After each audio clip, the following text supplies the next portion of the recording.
Hello again, Internet. Welcome to Marcone Investigates. This week's topic is Islamophobia, or fear of the Islamos. I know it's a tough topic. It's a hot topic in Canada here.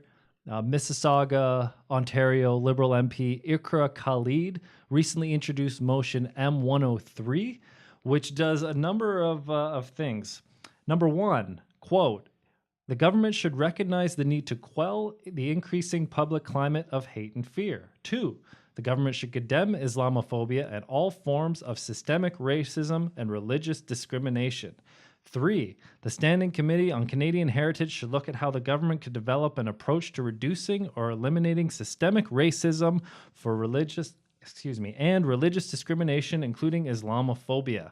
Well, that'll be easy. Government just wants to get rid of racism. But anyways, here's Khalid summarizing it. I'm a Muslim Canadian woman. When I moved to Canada in the 90s, a young girl trying to make this nation my home, some kids in school would yell as they pushed me, "Go home, you Muslim." But I was home. I'm among thousands of Muslims who have been victimized because of hate and fear. I'm a proud Canadian, a Canadian among hundreds and thousands of others who will not tolerate hate based on religion or skin color. I rise today with my fellow Canadians to reject and condemn Islamophobia. On this historic day, when petition E411 is tabled, I'm honored to bring forward motion 103, calling on our government to condemn Islamophobia and work towards eliminating all forms of systemic racism and religious discrimination. I look forward to the support of all members of this House. Mr. Speaker, we are all Canadian. Okay, so there's a lot of problems with this motion, not the least of which is how do we define Islamophobia? Now, I'll get to that in a minute, but first, let me just say outright that as someone who's interested in the truth, I don't like Islam, and I'm not afraid to say that. Now, when I say Islam, we're talking about a set of ideas and not a race of people, which is something that constantly gets misconstrued. No different than the fact that I don't like really any religions and constantly write and talk about it as a journalist. That being said, right now, Islam holds a special place in my heart as being the worst of all religions, and this shouldn't be a controversial statement, even though some are probably going to be considering it Islamophobic. To start, the number of murders, beheadings, rapes, and violent crimes committed in the name of Islamism and jihadism globally is disproportionate and frankly really, really tough to keep track of. There are very, very legitimate concerns associated with Islam, and we need to be open about that in our dialogue. Denying the problem it's harmful. It's harmful to a number of things. It's harmful to truth, it's harmful to freedom of expression, and maybe most of all to moderate Muslims like Majid Nawaz, who are out there risking their lives to have these conversations and reform the faith. You know, we've seen from millions of refugees pouring into Europe that many have a hard time assimilating into Western culture and hold lesser opinions, to put mildly, of women and gays. In Great Britain, for example, a poll found that 52% of British Muslims believe that homosexuality should be illegal. That's compared to 5% of the general population. There's also a lot of negative attitudes towards free speech. I mean, the story that always stands out in my mind first when I talk about this is the attack on Charlie Hebdo, a satirical French magazine. Back in 2015, they published some cartoons of the Prophet Muhammad, which didn't sit too well with some of the Islamists, and they killed 12 people. And if that wasn't bad enough, the response worldwide from mainstream media and just people in their general conversations was fear. I mean, at one point, I remember even hearing, "Oh, this is." We need to be, respective of Muslims. Were the cartoons, were they offensive? Should they have not? Were they?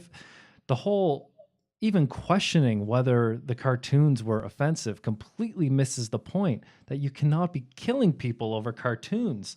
And this is just the tip of the iceberg. Like fast forward to 2016, Muslim Police Chief Inspector Umar Khan of the Greater Manchester area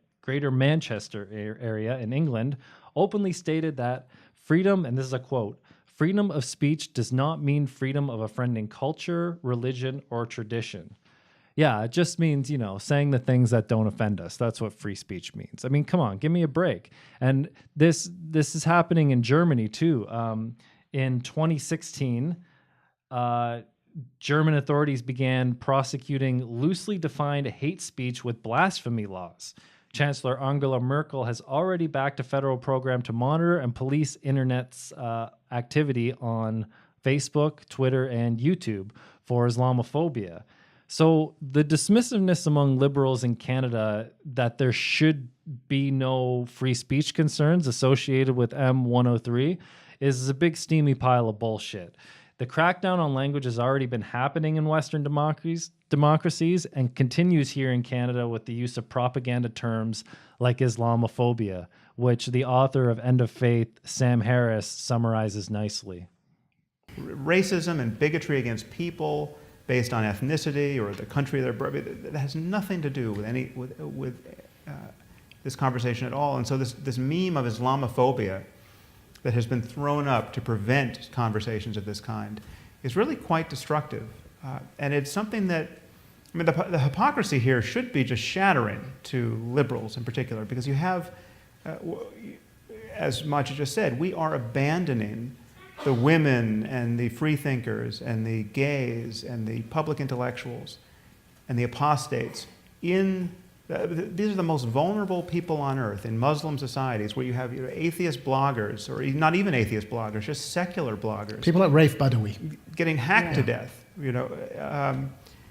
and liberals are not only not giving them any tools by which to better their lives, they are castigating the people who are trying to shine a light on the disproportionate nature of the problem here. Liberalism has really failed us here.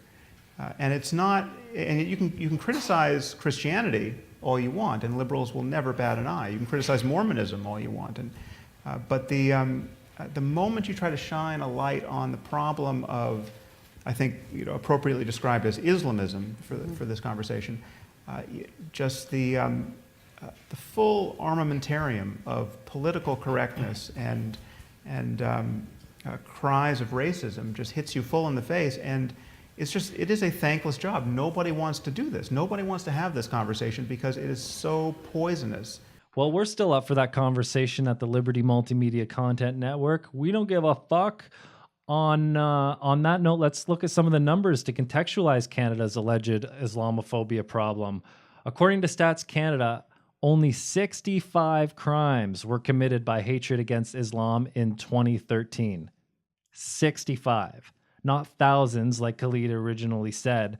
And by comparison, the number of hate crimes targeted against Jews was over 3 times that amount, yet only Islamophobia is mentioned in M103. And I should also just state for the record that I don't favor any hate speech laws. I think they're all bad and harmful. Here's some other fun Islamophobic facts. The Center for Security Policy commissioned a poll of Muslims in the United States in 2015. It found that, quote, 25% of Americans said that violence against Americans can be justified as part of global jihad. 51% of American Muslims want to be allowed to be governed by Sharia law. Oh, that's great.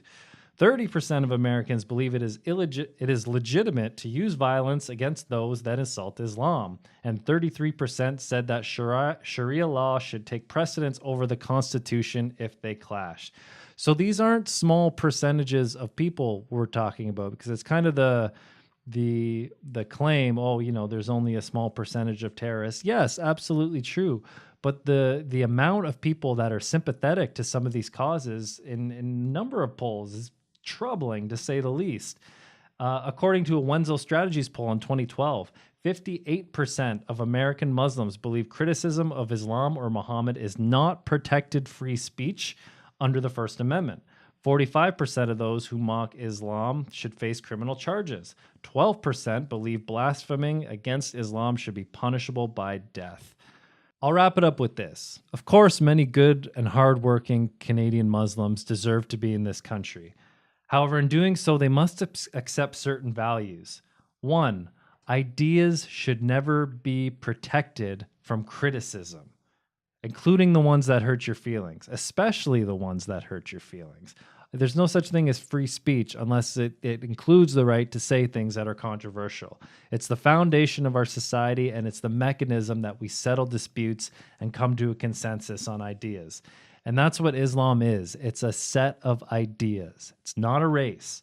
Yes, you have the right to practice your religion publicly in Canada, but you don't have the right to tell me that I can't criticize it by offering special protections and labeling unpopular opinion as Islamophobic or systemic racism.